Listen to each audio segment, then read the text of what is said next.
Okay, well, for some reason I'm always laughing at the beginning of this programme, and I think it must be fucking annoying. Anyway, hello, welcome to episode 7 of Deafen. Ray McDermott in Belgium and VJ Karan over in Holland. Hi VJ, how are you doing? Hello Ray, I'm doing pretty good, and it's my birthday. No shit. Yes. Sorry to swear at the beginning of the podcast, but fuck it, we're started now. Well, it's congratulations. So you've inked, have you? Yes, I have aged a bit. Yes, but that's pretty cool. Anyway, let's get on to the episode then. It's not about me. So we've been. It's partly about you. I think we got. Sorry. It's partly about you. It's all about us. The fact you've had a birthday is awesome, mate. You know, you're still alive. I think you should be happy about that. And I think all of the listeners should just take a moment to celebrate your existence. Yes, that's true. And but it's not really a national holiday or anything. But I hope one day it will be. Well, at least today it's a national holiday, and the entire European Union is celebrating Sunday. So, absolutely. I'm very happy for that. You know, it's a sacred day in my week. Yeah. All right, episode 7 episode on the 7th. Oh yeah. Yes, so it's a magical day. Let's get over with it. And first of all, I think last time we had some snafu in terms of recording the audio, so we apologize for that, and we figured out and we fixed the bug now. We won't say whose fault it was. Yeah. We're not going to issue a very long root cause analysis here. You know, we're not going to be open about this. We've just fixed it. Try again. It's much better. Okay. So it should be way better now. Yeah. And we'd like to give a quick update on the news and events. And there was a new event, or there is a new event on 6th of October run by Juxt guys who are very popular in the Clojure community. They built Yada, I think, the web framework. And they've contributed lots of libraries, and of course John Peter, he had amazing blogs while he was working at a bank and working at a newspaper, I think Daily Mail or something. Yes. So those guys are having an event on 6th of October. That's a full day event near London. So you guys should check it out, and we'll probably put the links in the doobly-doo or the show notes. And of course, there is a Euroclosure coming up on 25th and 26th of October. So I think a couple of days ago, the call for proposals is over. So on 17th, they'll probably announce the whole speaking lineup. So we are very excited. And of course, we'll be there as well. Hopefully, we'll be recording some interviews or something with the speakers there. Fingers crossed. And there is also Clojure Exchange that's in December in London, run by Skills Matter. So all these things you can find on Clojure, on Deafen Audio with our show notes. So let's get to the topic of the day. And so a couple of weeks ago, I went to South Africa and I met one of the prominent Clojure developers in the Southern Hemisphere, I would say. And it is Robert, and Robert is the CTO of Cognition, and he has been one of the, I think, probably the early adopters of most of the Clojure new technologies. So we'd like to give a big, great welcome to Robert. Thanks, guys. Thanks for having me on. And happy birthday, VJ. Thank you. So Robert, so we've been doing this podcast for a long time now. 6 whole times. In the internet time scale, and yeah. But first of all, I mean, we'd like to ask you a couple of questions, like a bit of understanding about your programming history. You know, where did you come from, and when did you get into Clojure bandwagon, so to speak, and why? Sure. So I started programming at the age of about 13 or 14 when I discovered that programming was the thing you could do. I was very fortunate to have computers as a child. I was very, very fortunate indeed. And I pretty much started working directly after high school. I never really went to college or anything like that. I just jumped straight into doing things in anger. And that's pretty much 20 years ago now. And yeah, I've basically been a career programmer ever since. And in terms of Clojure, I discovered Clojure about 4 years ago, 4 years ago now. I'm actually not entirely sure. It's been so long. It feels like it's been so long. I'll be honest, I can't imagine moving on from Clojure. I'm just enjoying it so much, and it's just it just works. Yeah, it just works for us. But so you're the CTO of this company, so obviously you have the more leeway in terms of deciding which technologies to be used. And did you find any resistance, or because this is one of the problems that keeps coming up in adopting new technologies at the companies? So. Indeed. So I was very fortunate when Clojure actually entered my life. It was at a very key point in our company history. We had just successfully built our version 1 using technologies I will not mention. And we were really just looking for something, to take this to scale, to build this the right way, in quotes, rather than the hardened, or the dirty and fast way we had done it before.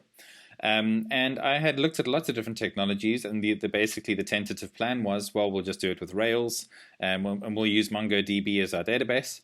That shows you how long ago this was. Okay. And discovered Clojure, and found that it just ticked so many boxes so quickly that I was able to build prototypes very quickly, get my head around the way to think about building these programs quickly. And it's been pretty much a love affair ever since. Yeah. So you were saying MongoDB, and I heard on the internet that MongoDB is the Snapchat of the databases. So it basically drops your data all the time. But okay, let's not poke the Mongo guys too much. But so how big is your Clojure team? Right now, we're our full technical team is 13 people. But a couple of those people are more on the UX and design side and don't have to actually worry about programming so much. So we've basically got 11 people. Some folks are still studying, and so they work for us part-time. Some of us are lifers. So yeah, there's a good 10 of us that are in the mix every day. And are you doing the front end and the back end using the Clojure stack, or have you got different technologies on the front end, Robert? We've got Clojure all the way. So we're basically living the dream. Clojure script on the front, Eden and Transit over the wire, Clojure on the back, and Datomic in the database. Wow. That's pretty cool. So let's start with I know the as we discussed when I was in South Africa with you, and so your entire stack is Clojure, and maybe today's episode we wanted to focus on Datomic, and we thought because you're one of the prominent users of Datomic, or at least prominent in terms of adopting it from the beginning, and you've been using it for a long time already. Sure. So we thought you could share some ideas or how you're using Datomic. But before that, we'd like to see, let's see what is Datomic. I know Ray has been into Datomic a bit as well, right, Ray? You've been trying out and... Yeah, I've looked at Datomic quite a bit. Looked at the way that we interface with it, the way that it works, where we operate with it, but I haven't got a full business riding on it, so I can I'm dangerous to speak about it, but obviously I would defer to Robert in terms of the actual hard facts around it. But it's very interesting to think about given the fact that Datomic is at 0.12 or something now, or 0.9. I think it's been at 0.9 some long number for quite a long time. So why did you decide to bet your business on it when things are still evolving quite rapidly? I noticed recently, for instance, that they've moved to a hard requirement for JDK 8 for one of their latest releases. In other words, they're still quite happy to play with it. That's a strong word, but it's not 1.0 yet. They claim it to be production quality. Do you feel it's production quality as well? Are you happy with that decision? Absolutely. So, to kind of help you to understand why the decision was so easy for us, when we actually adopted Datomic, our tech team was only 3 people, and I was one of those 3 people. So I only had 2 other people to convince. And it was actually interesting. The one of the other guys had literally just joined our company 3 or 4 months prior, and had literally just learned Ruby on the job with us. He had come to us from the PHP and the Perl world of all places. And Python is the other language he had. And so he had just learned Ruby and just built a whole system with Ruby. And then, I discovered Clojure, fell in love with that. And he had to kind of basically start all over again. But in terms of the problems we were solving and the way we wanted to solve it, we knew that we wanted that aggregate only, that append only model of gathering data and working with our data. The kind of dealing with your data as an immutable record of fact, rather than this update in place world, as Rich Hickey describes it. We wanted to use the event sourcing model for our data, for our primary interface, because it supports the offline, the occasionally offline or the occasionally online model of clients so well. So there were many kind of boxes that were ticked there. But in terms of choosing Datomic, basically we were sitting with Clojure and ClojureScript as these awesome technologies. You were jamming with them, we were building cool stuff, and then we had to put things into a database. And then it wasn't so cool anymore. Then we were dealing with ORMs or JDBC or MongoDB, or we were having a laugh at some of the very early commits in one of our oldest repos where were noodling around with MongoDB, and it just felt like such a disconnect. We've got this awesome immutable functional programming style for all of our stuff, and it's all great. But as soon as we actually record our state, we're putting it into this crazy box. And then Datomic got released. And we found out it was by the same guys who built Clojure, and ClojureScript. We tried it out, and it did exactly what it said on the tin. Were there bugs? Of course, it said there was with any software there are bugs. But it fit our minds, it fit our model, and it immediately solved problems for us from day one. And it's continued to solve those problems for us ever since. Yeah, I think let's get a bit more detail into how you're using Datomic, maybe after a couple of minutes. So what is it so I saw the videos by Rich Hickey explaining why Datomic is different than the other databases. So fundamentally having the built-in the time concept is built into the database, so you can query at any point. And also the architecturally, it's really the separation of concern, so to speak. Writing part is independently scalable versus reading part.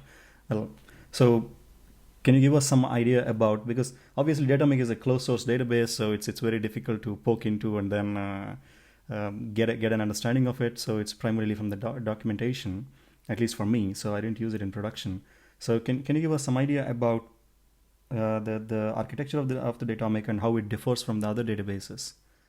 So as with other databases, like MySQL and Postgres and the others, there is still a separate process that you connect to, a TCP connection to a separate process. And what's inside that process is essentially a black box. It's got a very clearly defined API, and you know what it's going to be doing when you give it instructions, but it's still essentially a closed box. Where it differs, though, is in how it splits out reads, writes, and storage. That black box that I mentioned, the transactor, the only thing it's actually doing is handling writes. Storage is out in one of several storage engines, one that's built into the transactor if you're using it on your laptop, or all the way to very big scalable databases like DynamoDB. And I think the key thing about the architecture is how reads happen. And those reads actually are processed inside your own app process. And we could spend 2 hours just talking about why that's awesome and what that does for your architecture. But suffice to say, it basically, by designing it that way, and the fact that the database is immutable, it gives you many affordances for how to think about storing long-term state, and how your programs work with that data. Yeah. So the data is essentially stored in the indices, right? I mean that's what I understood from the documentation so far. So because in the traditional databases, you have the data stored in some binary format, and then you create indexes, and indexes are separate from the database. The original data that's separated out. So, but in Datomic, the data is basically the index. So every time it is written into 4 different indexes, right? Yeah, so it's actually 5 places. So there's the transaction log, Oh. which is the place that's kind of our source of truth. So you could lose everything else and keep the transaction log, and you could rebuild everything from there. But in terms of the query model, where reads actually occur, it comes from what are called these covering indexes, where all of the data are actually directly in the indexes, rather than the indexes having references to somewhere else. And as you say, there are 4 of them, although not all data is in all 4 indexes. I think only 2 of them are completely mandatory. Yeah, yeah. And for the querying part of it, so there is data log. I know a bit of it, from the history. So how different it is compared to SQL-based interfaces to query the data, for example? So, the query, it's very easy to think that, the read side of Datomic is just all about data log, but that's actually not true. Data log is only really there to ask more complex questions that involve many relationships.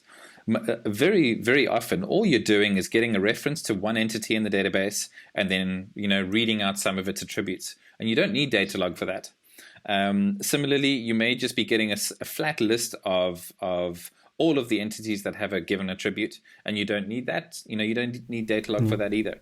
It really feels like you're working with this infinitely big list of datums in your local memory. And there's a whole bunch of different APIs for dealing with that. But the programming model, it really feels like you're just dealing with local data rather than some big separate thing out there.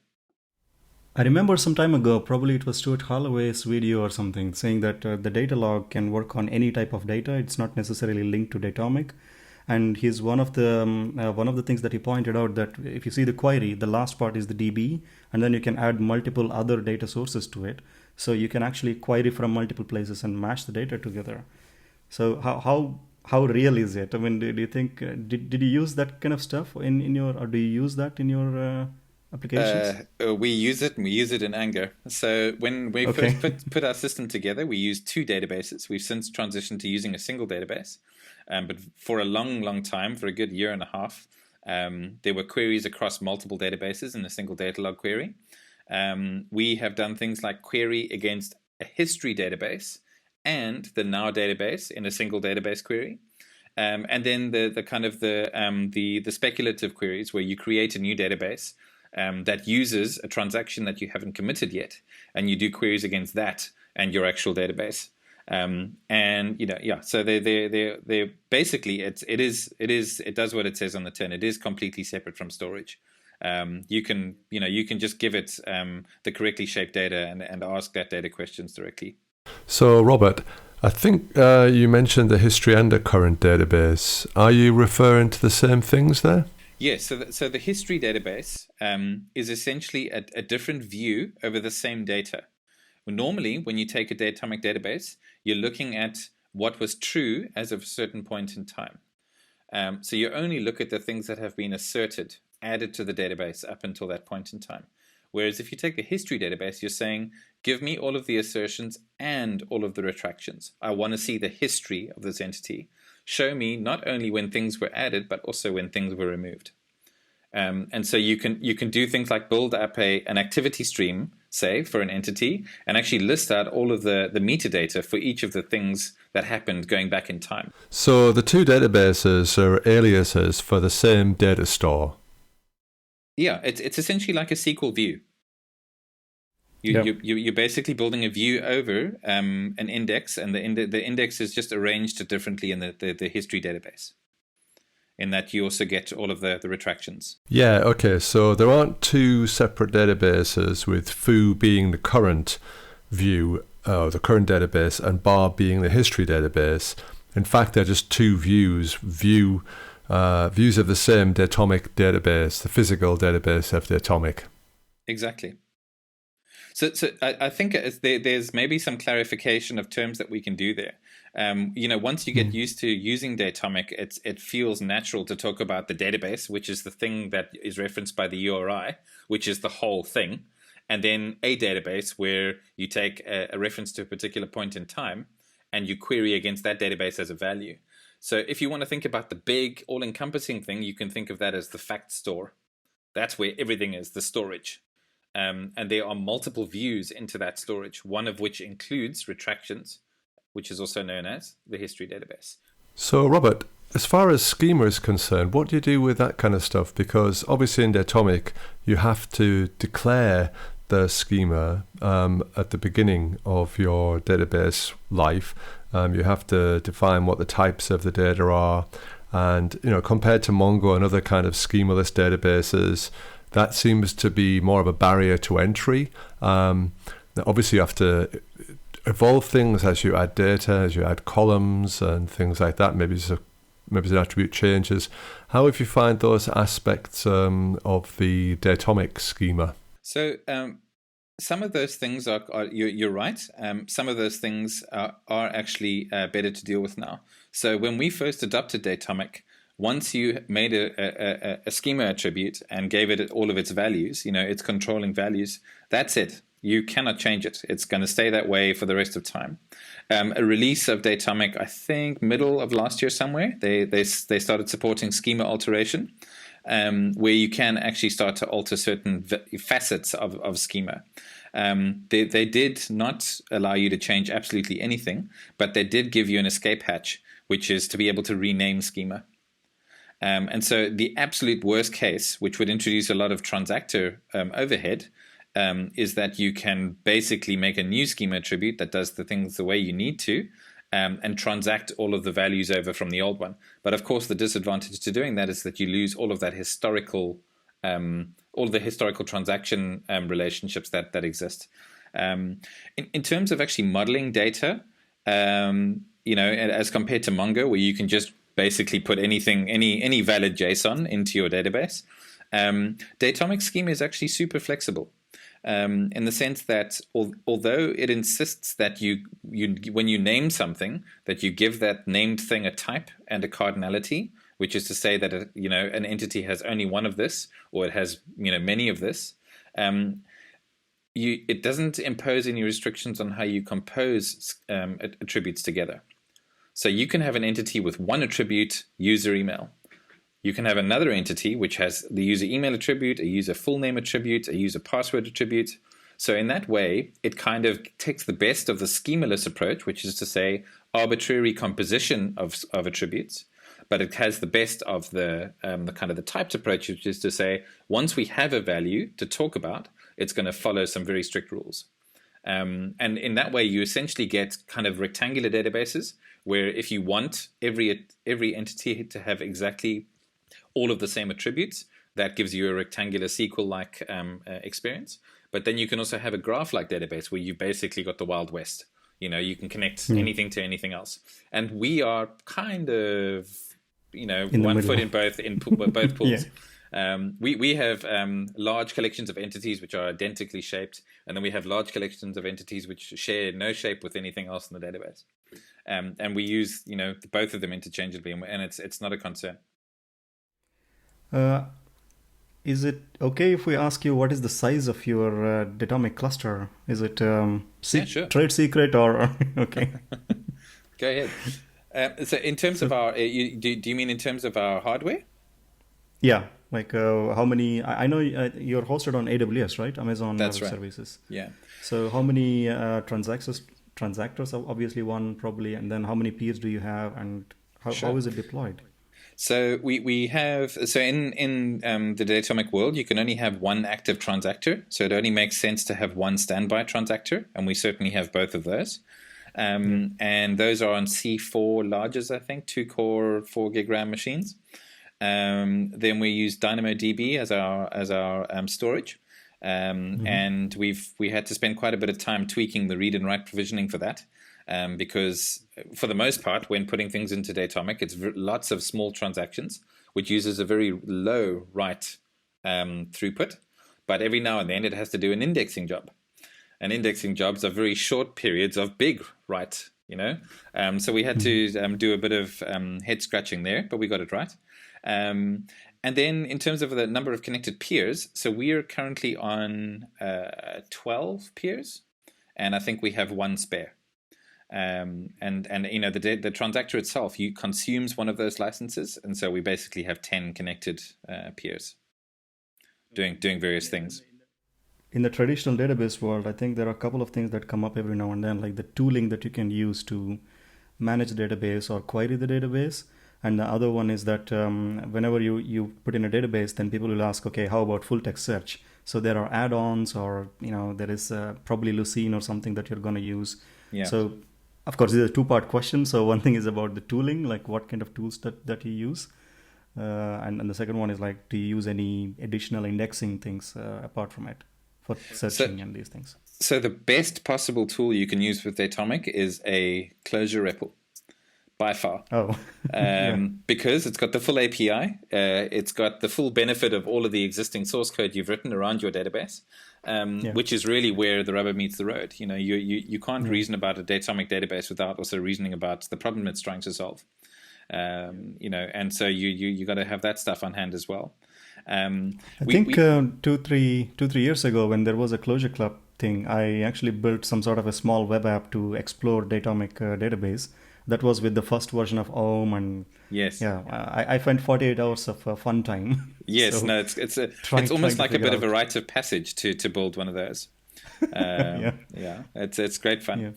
So in terms of tooling, so we actually do something interesting. Our database, given that it's been running since I think 2012, I want to say January 2012 or January 2013, one of those two. I'll make sure and let you know. We've got a lot of data in our database now, and our full database backup, when we do a backup and have give it a test, is a good 14 to 16 gigabytes. And that's, of course, because it's storing all of the past, all 39 odd million transactions. And so you can imagine that's quite unwieldy to work with if you need to, for example, restore a database to your local machine to do some debugging or some analysis or so on. And so we've actually written some pretty fun closure code that exports select pieces of our Datomic database, what we call kind of the control data set, and produces a transit file, or a file that's encoded in transit. And then we've got code, obviously, that will suck that in and create a new database out of that. That was a hell of a lot of fun to write as well, using closure transducers. That helps our dev team out quite a bit, because then they're working with a kind of a 60 or 70 meg file, and they're basically able to use all of our systems with that smaller database. Okay. So I was asking, the second part was about the indexing, and do you have any additional component that does the full text search, or? So we don't actually use full text search. We don't need it in our world, because a large part of what Cognition actually does for its customers is to make discovery of learning content easy. And when you're teaching people who know nothing about your content, the very last thing they're actually going to be able to use effectively is a search tool, because they don't know any of your phrases. They don't know any of your language. And so we're actually producing experiences which gradually introduce users to content via other means other than search. So we've never actually had cause to switch on the full text indexing that's built into Datomic. Okay. So we have these peers, and so Datomic introduces this new taxonomy, right? There are peers and there is transactors and stuff. And one of the things that people talk about, like, peers are basically one per application, so that the read part is essentially scaling independently, because every app instance or something gets the data and you can query it, so it caches it locally. So the first time when people hear it, they're like, oh fuck no, I mean, is it going to load the entire database into the memory? And so how does that work in your opinion? I mean, is it really that scalable, and did you find any problems there, or? So essentially, no, we've found no problems with it at all. It actually saved us a hell of a lot of effort as an engineering team. They say there's that old joke about the two hard problems in computer science being naming things and cache invalidation. Well, Datomic completely solved cache invalidation for us. We don't actually have any kind of view caching code in our infrastructure at all. We've managed to write view rendering code that is fast enough, given locally cached source data. In terms of using up your memory, it will certainly use up a lot of memory if the web server that you're using is querying a broad spectrum of your database. But remember, a lot of what's in your database is in the past, and has, depending on your domain, of course, is no longer in the now database. So you'll actually find that what's true now is much smaller than your grand, total database, and very often that's the only bit that actually needs to fit into memory. But because Datomic is a pool-based system, it'll only cache what it actually needs, and it uses the least recently used cache, which means that it'll throw away the stuff it's no longer needing. The one of the big advantages to buying Datomic Pro is the ability to connect memcached as a second-tier cache, and essentially for free. In our world, our system is actually served out of our memcache cluster, just because of the nature of the way that Datomic is architected. And DynamoDB is more like a nearline backup for our storage than it is an actual read storage for our system. So we deploy continuously. We're rebooting our web peers all the time. And memcache just basically steps in to take up, to warm those caches of those web servers back up. It's a beautiful architecture. It works really, really well. And the transactor is essentially like a single-threaded thing, right? I mean, it takes the requests to write to the database, and then it executes them in one by one. That's right. That's what my understanding is. Okay, but did you find any issues there? Well, it's not single-threaded. It's definitely a multi-threaded system, but there is only one thread actually performing writes. There's all sorts of crazy pipelining stuff to prepare transactions before transaction time. There's all sorts of crazy threading happening after transaction time, but it's all going through this very kind of eye of the needle bit in the middle. In fact, I can't remember if this came from an official source or not, but I'm pretty sure every transaction happens inside a swap bang on an atom. Yeah, probably. There's one control atom for our 14 gigabyte database that holds all the roots, and that's what's in that one thread. It's that swap bang. So so it is multi-threaded for sure, but there's only one writer at a time. And didn't Stuart Holloway once say that there is only one atom in Datomic? Yeah. That's the one. It's a pretty important atom. Especially for us. It's atomically special. Yes. And I think I remember reading somewhere Stuart Holloway said that Datomic is like isolation level 9000 or something, because there are no locks, there are no latches, there is nothing of that sort. So I think that's probably one of the interesting things that I read about Datomic. And so the backend, obviously Datomic, when Richie introduced it, I think he was saying it came with DynamoDB as the first backend. And then there is other backend support slowly being introduced, right? So when we first grabbed it, so we actually used Postgres as a backend for a good year and a half before we switched to a kind of our second generation AWS cluster, and that was great. I mean, that was totally fine. We weren't really at any kind of scale at that point. Now that we are supporting more users, concurrent users, the DynamoDB is definitely paying its dues. But in terms of other places that you can connect to, there's Riak, there's Couchbase, there's Cassandra. Those seem to be kind of the major ones that seem to be well known. There's generic SQL, so you can actually connect to any SQL database. It'd be pretty interesting to see what happens if you try to connect to a what's that simple command line SQL? The really small one. SQLite. That's the one. Be fun to see what happens there. And then, of course, the transactor process has got Java's H2 built into it as well, so that if you're just on your local machine, that's the dev database, right? Yeah, the dev or the free storage. Yeah, dev mode. Yeah.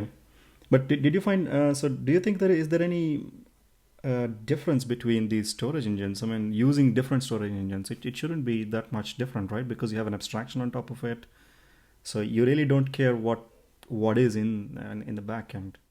Well, let me talk you through how easy it was to transition from Postgres to DynamoDB.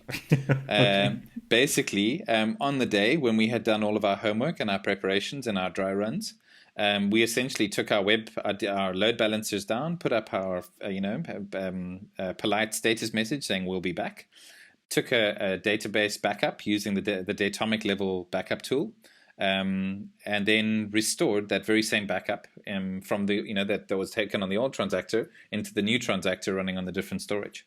And once the restore was finished, we switched over the DNS to the new load balancers, and we were back online. So essentially, if you use the Datomic backup and restore tools, it is storage agnostic, and you're able to switch, from storage to storage. If you get into incredibly high performance situations, then obviously you are going to start to encounter storage specific concerns. But we haven't gotten there yet, so we've still got to have that interesting time. Yeah, I guess they support multiple backends because different organizations are comfortable or more comfortable or less comfortable with on-premise, on-cloud, and various setups. So it's what, to some extent, they want to try and be helpful to their organizations, don't they, to enable people to deploy operational systems that they're familiar with and can tune and all those and likely already have running. Exactly, yeah. Well, that's one of the reasons why they're comfortable with them, I guess. Exactly. It's true. And you've been interacting with the Datomic guys a lot. I mean, how did you find the support and everything? Because this is one of the biggest, strangest things for me, because, of course, I'm not completely like, Stallman level open source guy, but I use what is convenient. But I prefer having some sort of an open source stuff. And the only support, if you're not paying, then only support that you have is through the mailing list. And I've been subscribed to the mailing. I see Bob and Bobby or something, and some other people being very active on the mailing list. But how was your experience interacting with Cognitect, and while you're deploying it, and how was their support?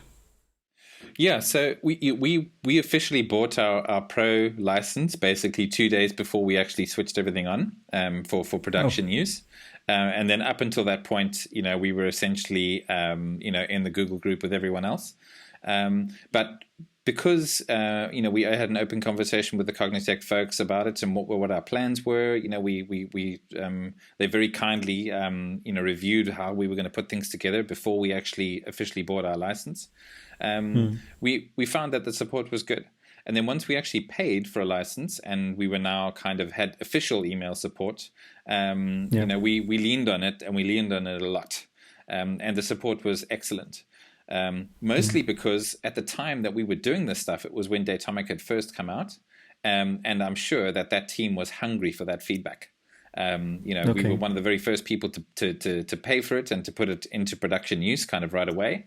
A couple of months after, we went live January after the August it became available. So pretty quick.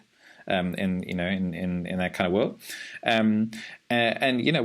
we had great responses. We had Rich himself helped us with a couple of things. We had Stuart Halloway helping us out, for the most part in the early days until they hired some folks in. Really, really great support, and I think that's because even though Datomic is closed source, the people who build and maintain it use open source all the time. I mean, they maintain the Clojure language itself. So they know what the deal is, but they've got to eat as well. I think Rich kind of summarized it as, I've got a kid in college, it costs money. You need to make some money somehow. And so they totally get that Datomic is closed source, and that is painful for some people. And so they're aware that, if you do buy in, that those people have got to be well supported. And that we absolutely are. I've had no complaints with their support at all. Yeah. Of course, it's not about the obviously. I mean, every business has their own way of doing their own business. That's the whole idea of starting up. And there are some other databases which did take these kind of ideas. Like there is VoltDB. There is a very specific division between the transactor idea and then having this one. And I remember there was a paper some time ago. I'll probably add. We'll add the link in the show notes. That was comparing like what exactly are the databases were doing. When you're scaling up. So most of the time it was parallelization of the queries and this kind of stuff, and transactions especially, because you keep reading in the transaction and writing it again, and they need to figure out what is the best way to utilize it. And there have been other efforts to make these kind of things, but I don't think there has been enough push from the community to get these ideas into the other databases. And if you see, for example, Postgres has been like solid database for years and years, and it took this whole MongoDB mayhem, in the market to push them to look into, okay, we need to add the JSON support. Because Yeah. look at it. If I want to run, one of the magical things with MongoDB, I mean, of course, it's we can all poke holes into the way it is architected, but the developer effort to start to work with MongoDB is I mean, just like half an hour or something. I just install MongoDB and I have everything, Yep. brew install or something. And with Postgres, okay, I install it and I have a bazillion commands to manage all this stuff. Then there is a create DB and it creates a user and all sorts of stuff. So that kind of friction that in the developer experience or in the way the data is stored, in the way the use cases, those are the things need to push for the open source stuff. But yeah, and I don't see other databases getting this time concept. But do you think this is very specific to some domains, or the concept of how Datomic looks at the data? So you're speaking about the time, this Yeah, notion, the strong exactly. notion of time. So I'll be perfectly honest. I haven't worked in many domains, so I don't know that I could specifically speak about other domains. But I have had conversations like this with people from those domains, and specifically Yeah. when I've spoken to anybody who needs to keep track of what happened in the past. Ad tech, financial tech, any kind of basically business that needs to keep track of what the hell happened. I get lots of nodding heads and hands to foreheads like, oh my God, why am I not using this? Why am I not thinking this way? It's very rare that I come across somebody who says, oh no, we don't need that. Or if I had that, I wouldn't use it at all. It does, it doesn't seem like it would help us with anything at all. Yeah. Talking about the now query, crafting that query such that you're always talking about a consistent view of the database. I mean, that's just pure gold as a programmer. Not having to worry about that problem ever again is worth money, and that's why we pay it. I hope that answers your question. Yes, of course.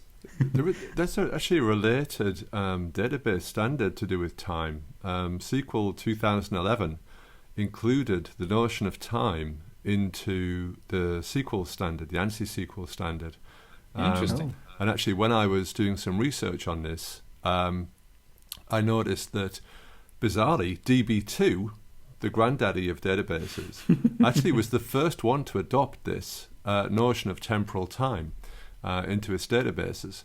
So in theory, at least, I mean, to be honest, I haven't worked with it. We have DB2 at work, and now in theory, on mainframes and on Linux and on Windows via DB2, you can access this notion of temporal data management. I don't know how it compares well enough to Datomic, but the concept is well understood, I think, in the database community, because of course everyone knows that querying what happened yesterday is a nightmare in current databases. So actually they're doing that. They're adopting that in the mainstream, and that might put a bit of pressure on the Datomic guys to bring a bit more to the table. Well, if you think about it, if you think about the grand mission that I think Rich has, and again, I may be putting words in his mouth here, but I think he's trying to solve programming. He's not trying to. It's not just about getting a locked-in subscriber base or purchasing base. I think he would be very, very happy if more databases took a strong notion of temporal time. He might have opinions about how they execute on the details. I'm almost certain he would. But, I don't think that they would be at all upset by it. I think it's something that we sorely need to see more of, is to deal with records as facts, as rather than this place that you can erase at will. Yeah, it's interesting because the original wiki, the C2 wiki. If you see, there has been a lot of discussion about what exactly database, and then they say database is essentially a storage of facts, and then there is always this relational algebra on top of it, and everything is just a statement saying, clarifying at this point in time, this is the things. And like I think the whole I think Rich explained it better when he was introducing Datomic. Like there is this place, and then you keep updating the stuff in the same place, and that was useful back in the days when space was expensive. exactly. And now space is so cheap that you can just keep adding more space and then keep adding the facts and delete them whenever you don't need them. Speaking of deletion, I think excision or something that wasn't part of the Excision. initial version of the database, right? Excision. Sorry. Yeah. Yes. Yeah. So I love that word. There's a really good Ian Banks novel called Excision, I think, or Accession. Anyway, Oh, so they actually added this excision capability to Datomic to satisfy the Europeans. So I'm not sure. I can't remember what the name of the law is, but basically in Europe, if you're going to run a system that stores user data, you better be able to prove that if that user says "let me out," that you've deleted everything you know about him. And of course, Datomic being an immutable database, it says, well, we're not going to let go of anything ever, and that's a problem for Europeans, right? So they had to add excision. But even then, if you look at how they tackled it, I think they tackled it in a really nice way. You can remove data, but you cannot remove the fact that the data was there at some point. You have to be able to reason about that entity somehow, even if you've left all of the details about that entity behind. Okay. Yeah, I mean, this is the whole right to forget thing that we fight for. So, yeah. Anyway, so Ray, you have a question or something? Yeah, it was just an additional point there because I don't think it's for Europeans only, hopefully. Of course. Yeah. But we're just leading the way in Europe. But yeah, the whole notion of how do you get rid of data is fascinating. Especially I think one of the powerful points about this whole historical data stuff from the Datomic side is the ability to audit things. So is that something which you've benefited from in your work in terms of being able to show the business this thing changed at that point in time, and we can see a kind of the history of this client or a history of this data set through time? Is that something which you've benefited from? Tremendously. So one of the things that you can do, and it's almost one of the things I recommend as soon as you're planning to put Datomic into production, is you can annotate transactions as they get written. So what we've done is whenever a transaction happens in the context of a web session, and that session has a logged in user, we actually link the transaction to the user in the database and say, this transaction was created by this user. And obviously, most of the things that happen in our database happen through our website. And as a result, most of our transactions are so annotated. So when somebody's account gets deleted, and I'm using air quotes here because we can't really delete them in our world, or some critical configuration changes that takes a client's implementation offline, it is a matter of minutes to go and find out who did it. And then it's a very short conversation thereafter to figure out what happened and why. Whereas, in a SQL database, unless we had specifically gone in and added an entire layer of, tables and schema auditing and whatnot on top, we would be host. We just wouldn't know. And we've definitely taken advantage of that in the past. It's silly things, frivolous things like users claiming that they've reset their password 4 times and they can't log in. And then we go and have a look and they've reset it once. We say, well, we only see one reset. Please try again. Oh, okay, I'll try it again. Things like that. But also just retrieving data. People using content management systems think, oh, damn it, I deleted that thing. I accidentally cleared and then hit save. Well, don't worry. We'll just go back and get it for you. So it's definitely helped us tremendously. Yeah? Infinite undo. You've got undo. That's awesome, isn't it? I mean, that is a superpower, isn't it, the undo? It's undo in our entire production system. Yeah, I mean, they talk about it. I mean, David Nolan talks about undo on the front end, and actually that's not such a big deal, really. But what you're talking about now is at the back end where you can properly undo things, really properly. That's awesome. It is. I agree. Yeah. Yeah, so the other thing is, I guess you get kind of, with that kind of journaling and annotations, you get a kind of logging system built into your database as well. That's really useful. Yeah. And in fact, we use Onyx, which I'm not sure how many people would be familiar with that, and that's a whole discussion all on its own. But it's essentially an event stream processing system, and so Onyx annotates all of the transactions it causes.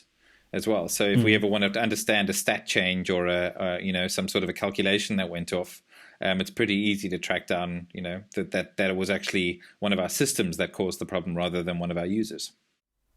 Yeah.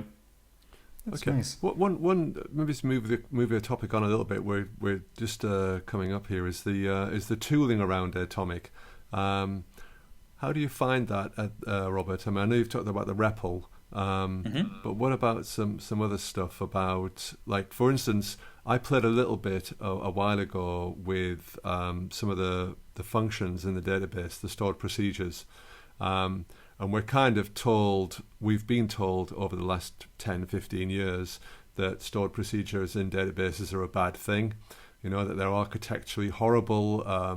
And the reason for that usually is because they're in some arcane language and they've got crap debug support, etc., blah, blah, blah. All the kind of, who is that guy, the flaming guy, oh my god, the guy on the internet who said that the guy on the internet. I know exactly who you're talking about. I'm pretty sure there is a guy on the internet. Yes, let's disprove the guy on the internet. You know who I mean. The guy, of course. The guy who does he made a big blog about how bad stored procedures. Jeff Atwood, that guy. Okay. Yeah, you knew him. Yep. Coding horror. You knew it was Jeff. Coding horror. That's right. Yeah, the hair on fire guy.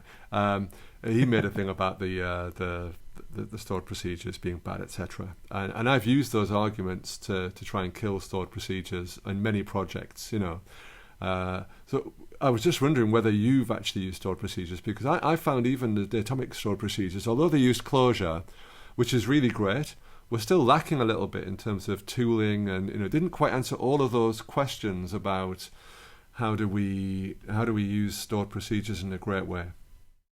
So I guess the question we have to ask, and it's one I use all the time as a kind of a technical leader in our company, is what problem are we trying to solve? And if we're trying to find a convenient place to put code that we're going to use over and over with our database, then we've already got a great answer for that, and that's with the rest of our application code in the system that we already all understand, and that's Git and GitHub and built-in and versioned software. If the problem is solving a transactional consistency issue, for example, making sure that this particular thing is created once and only once, then the right tool for the job is a function that's installed in the transactor. And the canonical, the hello world example there is, the bank transfer. Moving money from account 1 to account 2, you want to make damn sure that both happen at the same time or not at all. And that's really where I see that tool becoming valuable. We've only ever used database, transactor functions, as they're called, which is the one that does the transaction, that kicks out the transaction if it fails for some reason. We've never used normal database functions, which are the ones that you can just install in your database and call arbitrarily. Because, again, we've already solved this problem for all of the rest of our code.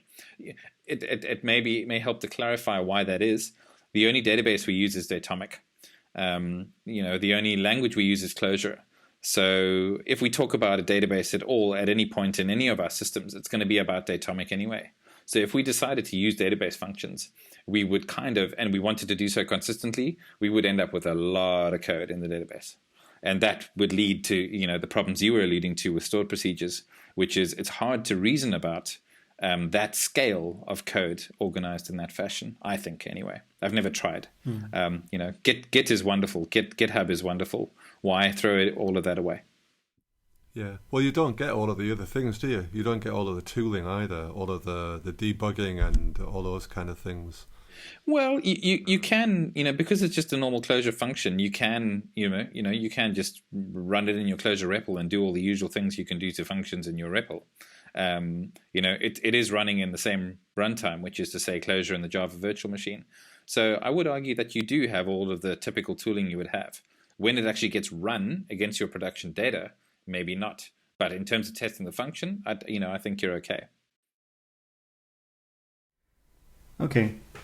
So there are different editions in the Datomic thing, right? So I think one of the problems that I was wondering whether it is really a problem or not, like scaling it up and ending up paying, or maybe ending up having to pay too much money So how does the peer scale, and if you keep scaling it up, what kind of editions that you think, or what kind of pricing structure would make more sense?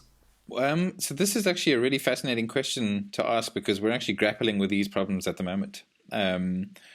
Basically, one of the real disadvantages to Datomic's pricing model is the fact that you pay per connected peer, or per connected process, essentially. And that is that, if you think about it, is really quite at odds with the Amazon Web Services scaling model, which is to add machines, right? So if you wanted to scale a service automatically with Datomic, you better have a lot of spare peers, provisioned and waiting for waiting to be used in your scaling group.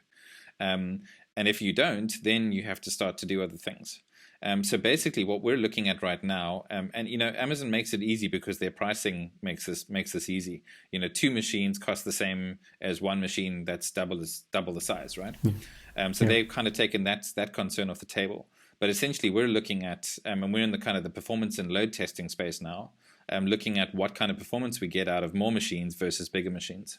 And given that we're dealing with Java and we're dealing with threaded processes, I think we're going to be okay with bigger machines. But yeah, it is a concern. If you wanted to, for example, scale to thousands of nodes, good luck doing that with the Datomic. You're gonna have to buy shares in Cognitect, I think, to get to that exactly. level. But it has been a fascinating thing for me, because I worked at Oracle, the Mordor, so to speak. So well, I mean, they're pretty awesome, and it's an awesome company. But every time I think about databases, I mean, the way their pricing structure is very, very weird, because there is especially with Oracle, initially it was based on the processor, and then based on the cores, and then later they came up with something called virtual private database. So what that essentially means, that you need to have a user in the database, a database user for every application user. Right. So if you have 600 people using your application, your web application, then you need to have one user in the database. And the strangest part is that then your licensing is based on number of users per core or something. It's like, so if we forget all the discussion about open sourcing and this stuff, if you think about purely from the commercial angle, it is very difficult to come up with a pricing model for database. I mean, can you say data? Nowadays, it's incredibly hard. Exactly. I mean, you can shovel everything into the database and then you keep paying extra money. Is it based on number of requests that you're making? And yeah, so it's pretty tricky. Yeah, but basically, sorry to interrupt you there, Ray. Basically, you don't want to punish users for using your database, by making your database costing more. So if you look at how Amazon has done this for theirs, you're basically paying for read and write throughput, and you kind of get everything else for free, right? And they can control that because it's a database as a service. Whereas with Datomic, they have to charge you once and get everything they can get out of that sale in one go. And it's incredibly difficult. I mean, I would love to have been a fly on the wall when they kind of threw the ideas around, like how do we charge for this thing? It could not have been an easy discussion. Yeah.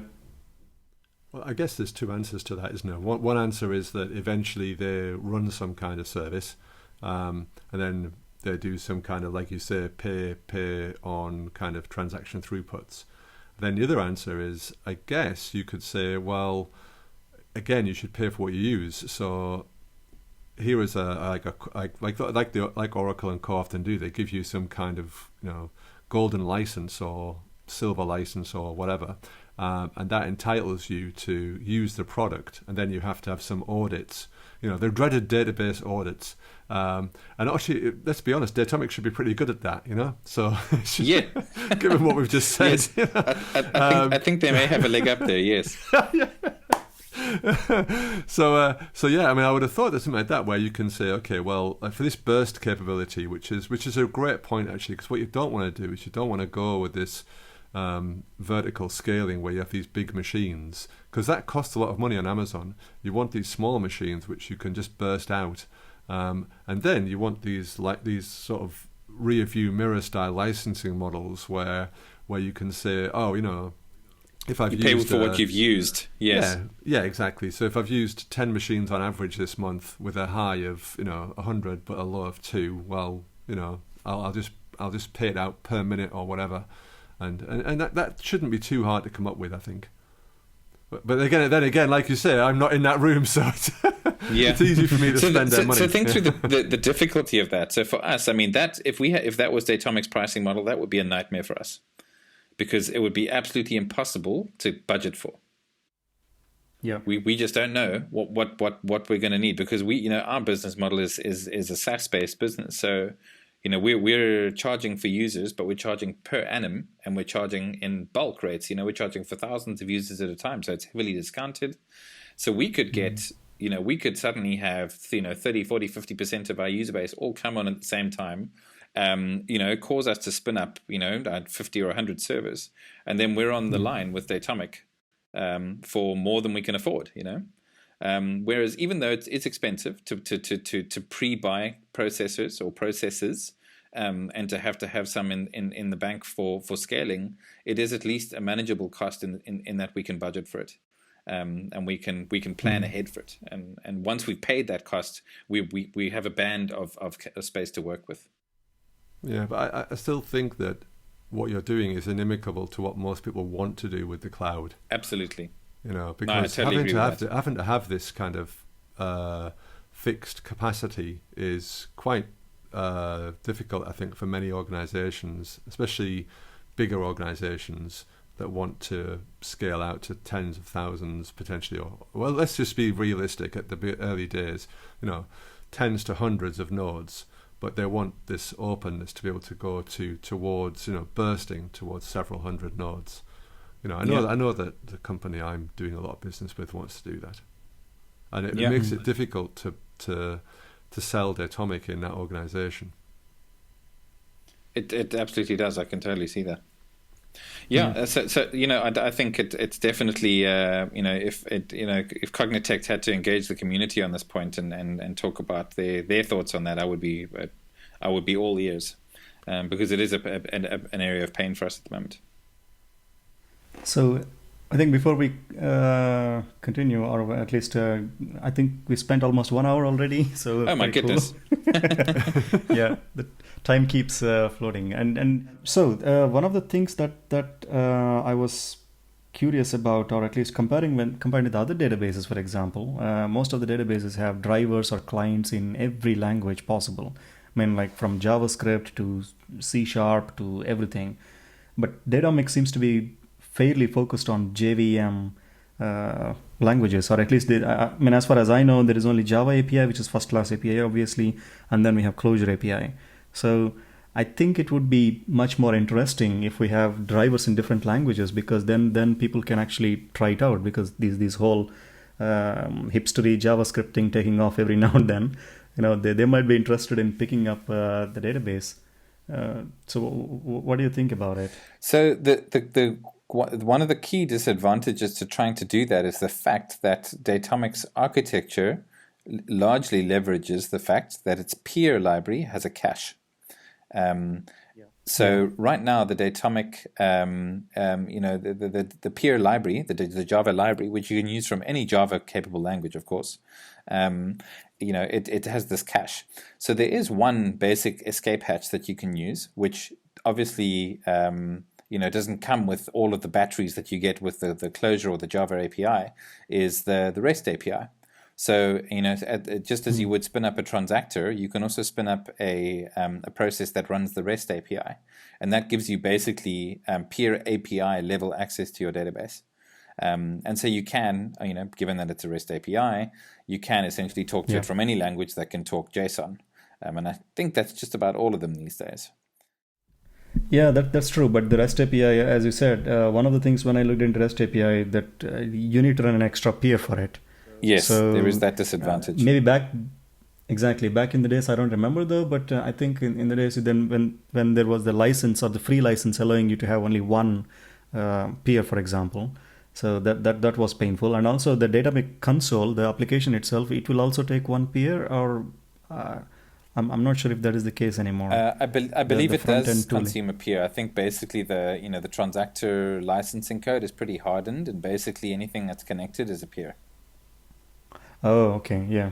Maybe that could be one feedback to those to Cognitect guys. I mean, it would be awesome if they can open it up, and there are multiple APIs available.